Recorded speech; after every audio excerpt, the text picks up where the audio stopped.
নমস্কার বন্ধুরা, আমি আলী গায়ে আপনাদের মাঝে উপস্থিত হলাম একটা সুন্দর রেসিপি নিয়ে। দূরে এবং কাছের সমস্ত বন্ধুরা কেমন আছেন? আমি আপনাদের আশীর্বাদে ভালো আছি। আমি এখন রেসিপিতে চলে যাচ্ছি। এটা হচ্ছে পুঁই শাকের গোটা এবং সাথে গাটি কচু এবং আলু ছোট ছোট টুকরো করে নিয়েছি। এইটা সুন্দর করে আমরা ধুয়ে নিলাম। আমরা এখানে চিংড়ি শুটকি দিয়ে আর হচ্ছে হলুদের ফুল দিয়ে রান্না করব। চুলাতে একটা ডেচকি বসাই দিলাম, পরিমাণ মতো তেল দিয়ে দিলাম,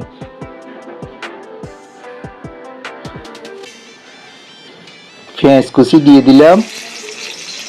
পেঁয়াজ কুচিটা একটু লাল লাল করে ভেজে নিতে হবে।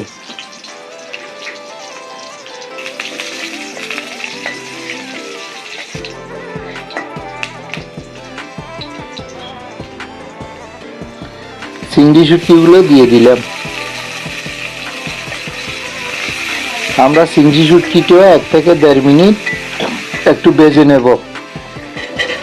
পুঁই শাকের গোটাগুলো দিয়ে দিলাম। আমরা প্রথমে পুঁই শাকের গোটাটা একটু গরম করে নেব। বন্ধুরা, আমাদের মতো করে আপনারা বাসায় একবার টেস্টিং করবেন, ভালো স্বাদ লাগবে, খেতে দারুণ লাগবে। সমস্ত পুঁই গোটাগুলো দিয়ে দিলাম।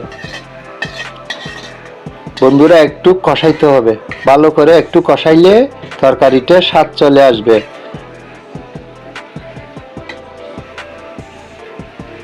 রসুন বাটা দিয়ে দিলাম।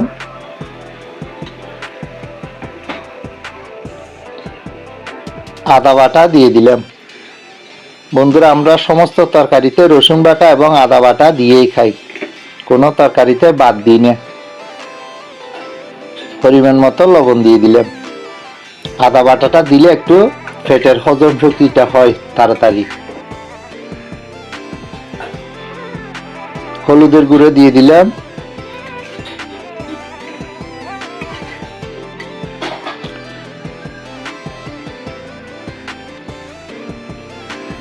মরিচের গুঁড়ো দিয়ে দিলাম।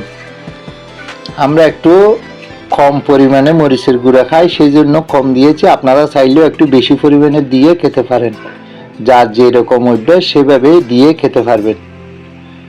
জিরে ধনিয়ার গুঁড়ো দিয়ে দিলাম।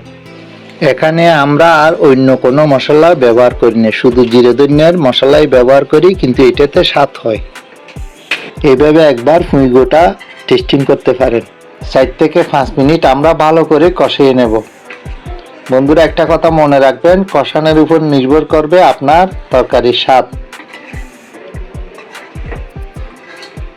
আমরা 4 থেকে 5 মিনিট এভাবে ভালো করে কষাই নিলাম।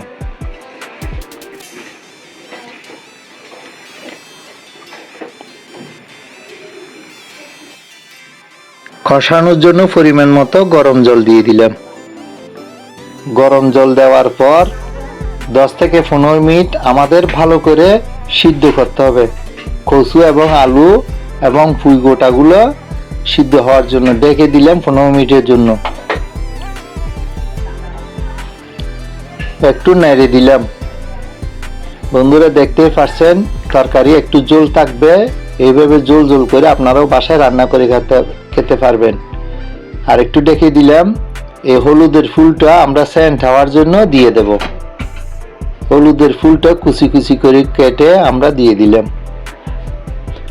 বন্ধুরা, যদি নতুন বন্ধু হয়ে থাকেন, লাইক কমেন্ট শেয়ার করে পাশে থাকবেন। বন্ধুরা, সাবস্ক্রাইব করতে ভুলবেন না, পাশে থাকবেন, একটা সাবস্ক্রাইব করে পাশে থাকবেন। এইভাবে একটু একটু ঝোল থাকবে। আমাদের হয়ে গেছে। আপনারাও বাসায় এভাবে রান্না করে খেতে পারেন, ভালো লাগবে। সবাইকে অফুরন্ত ভালোবাসা দিয়ে আজকের মতো বিদায় নিলাম। সবাই ভালো থাকবেন এই কামনা করে টাটা, বাই বাই।